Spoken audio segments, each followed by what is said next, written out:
le Dieu des surprises. Je me base sur un verset qui dit dans l'Épître aux Éphésiens, chapitre 3, verset 20, « Or, à celui qui peut faire, par la puissance qui agit en nous, infiniment au-delà de tout ce que nous demandons ou pensons. » Donc, on parle ici de l'imagination. Donc, c'est important de réaliser que nous sommes entrés dans une saison nouvelle, hein, que ce soit dans l'Église ou même dans le monde, où on est beaucoup appelé on fait beaucoup appel à notre imagination. Et c'est à ce niveau-là que Dieu voudrait venir nous surprendre. Alors, il est important de réaliser aussi que non seulement Dieu peut faire, mais Dieu va faire.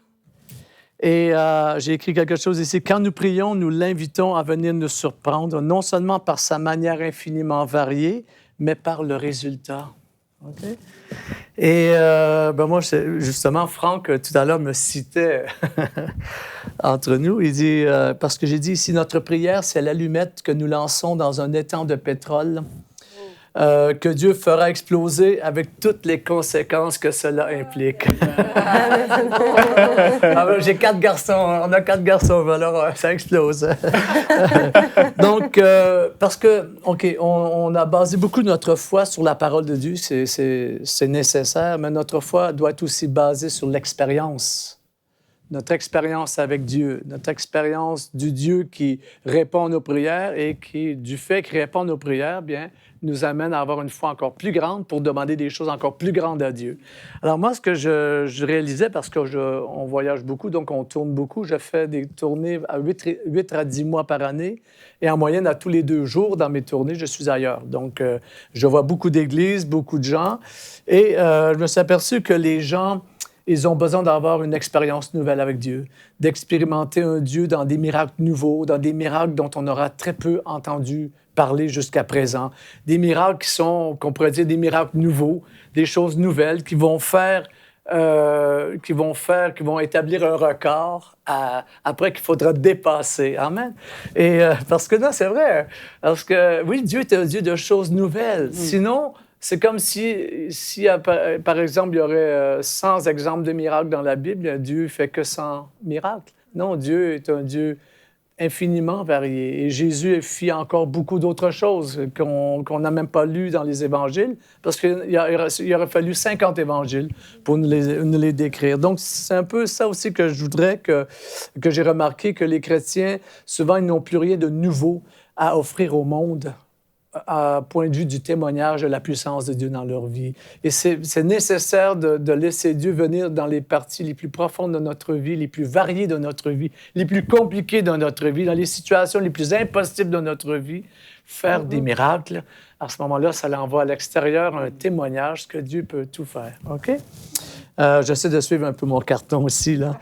Mais c'est ça. Lorsque nous sommes témoins des actes de Dieu suite à nos prières, nous sommes en face à de nouveaux précédents qui nous amèneront à lui demander encore plus. Oh, Seigneur, si tu as fait ça, tu peux faire encore plus. Amen. Quand on était jeunes dans le ministère et qu'on tournait dans les nations, mon épouse et moi, après avoir quitté les États-Unis, là, bien, c'était comme, surtout quand on est arrivé en France, pendant à peu près, je peux dire, 3 bonnes années, c'est comme si chaque jour, quelque chose était nouveau. On grandissait dans le ministère, même ça nous dépassait. Il y avait eu des miracles, donc je n'ai pas besoin de décrire ici, mais si les gens cherchent un peu sur Internet, ils verront ce qui nous colle un peu à la peau. Mais on a vécu des miracles de Dieu qu'on avait très peu entendu parler, que ça arrivait, ces choses-là. Et même les gens, souvent en entendant parler du genre de surnaturel que Dieu faisait, ils se disaient, bien, est-ce vraiment le Seigneur? Est-ce possible? Comment... Mais alors nous, on a vécu pendant quelques années avec une progression constante de miraculeux, de surnaturel et même aussi de beauté de conversion des gens avec des vies extrêmement compliquées que Dieu va tout dénouer, démêler. Et donc, il faut être témoin de ça. C'est important d'être des personnes qui ont été témoins, dont nous sommes témoins de choses de Dieu qui dépassent l'ordinaire, qui dépassent l'évangéliquement acceptable de l'establishment qui nous entoure ou qui nous couvre. C'est important, ça, parce que ça force et ça empêche en même temps que le religieux, la tradition viennent nous enfermer là-dedans. Et je donnerai l'exemple pour terminer que David, les Philistins étaient là pour attaquer Israël. David a dit à Dieu, devrais-je y aller? Si j'y vais, est-ce que tu vas me donner la victoire? Dieu a dit, vas-y. David a écouté à Dieu. Il est allé dans la vallée de Gabaon, au pied de la montagne de Péradim. Et la Bible dit que David battit les Philistins là-bas. Et car il dit, Dieu a dispersé mes ennemis par ma main comme des eaux qui s'écoulent entre mes doigts. C'est pourquoi l'on a donné à ce lieu le nom de Baal Péradim. Donc, le lieu des victoires nouvelles de David, des surprises divines à David, a donné le nom à un lieu. Ouais. Et Dieu voudrait que non seulement ça soit Azusa Street à Los Angeles, qui soit le lieu de la naissance du pentecôtisme, ou la région de l'Estrie au Québec, le Bible Belt évangélique du Québec. Non, mais Dieu voudrait que, encore plus petit, notre vie, notre famille, notre Église, notre ministère, notre vision, notre studio deviennent un lieu d'appellation d'une visitation de Dieu. Et je terminerai juste en disant cela ici, que attendez-vous à être la première personne de votre entourage, de votre généalogie, de tout votre réseau d'amis, à avoir été la première à être visitée et surprise de manière miraculeuse par Dieu. Alors on se souviendra de vous en pensant aux grandes victoires de la prière dont vous aurez été les héritiers.